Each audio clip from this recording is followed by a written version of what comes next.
Bitcoin maxi. So it took me a while to get there, right?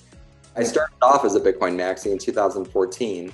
And I was like, well, I listened to Olaf and he's like, it's polychain. There's going to be, it's not just Bitcoin, it's, multiple chain. And so, I have a good chunk of my net worth, as you guys probably know, at Polychain, being managed at, in the funds at Polychain. But just, when and I invested in Coinbase early on, back in 2014, 15, digital currency group personally, early on. And when Barry started that in 2015. But when I look back, Bitcoin is the best performing investment I've had. And I spent a lot of time doing all these other things. So if I would have just put everything in Bitcoin back in 2014, I'd have more money and more time. And so the reason I'm bringing this up is that I look at Bitcoin as basically saving technology. So it's a way. So if you think about it, we have a limited amount of time that we have on Earth. We take energy.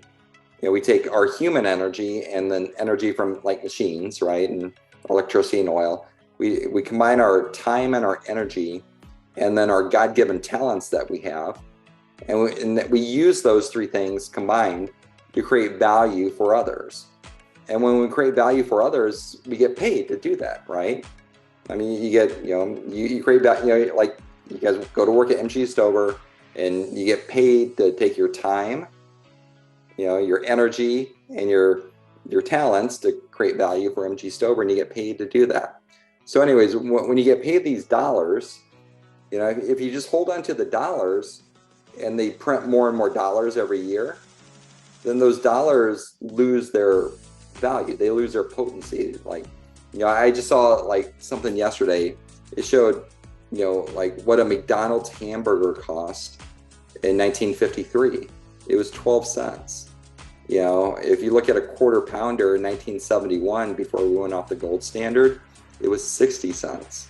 And a quarter pounder today, is like $4 to $5. So those dollars don't hold their value over time.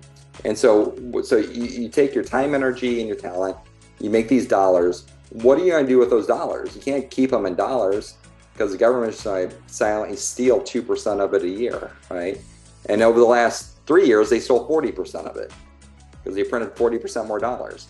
So what are you going to do with this money? And so you have to, put it in real estate, something that can't be hard assets. You put it in, stocks. You can't, the government can't print more Apple stock, right? And that's what brings me to Bitcoin. And when you look at Bitcoin, it's the hardest asset on Earth. And what that means is that no matter how high the price goes, you can't create more Bitcoin. It's capped at 21 million. If gold went from $2,000 an ounce to $20,000 an ounce, you can't tell me the environmentalists in California would not let people go mine for gold. There's a lot of gold in California still, but the environmentalists won't let the gold miners go get it because you have to strip mine and do all these other things.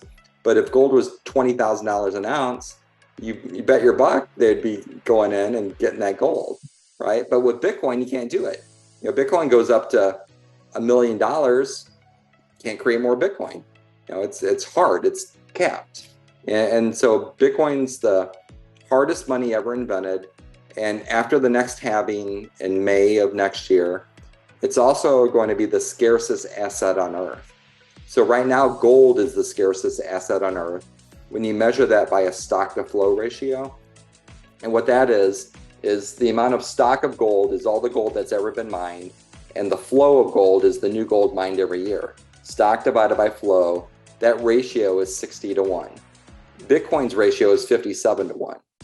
So, but after the halving, it's going to be 114 to 1. Bitcoin surpasses gold as the scarcest asset on Earth in May. And when Bitcoin's the scarcest asset on Earth combined with being the hardest asset, then there's like an unlimited upside to that. And that's why you see BlackRock and Fidelity and all the traditional asset managers starting to realize that. They didn't understand that 10 years ago. And now, now that that's coming up in May, they're starting to understand.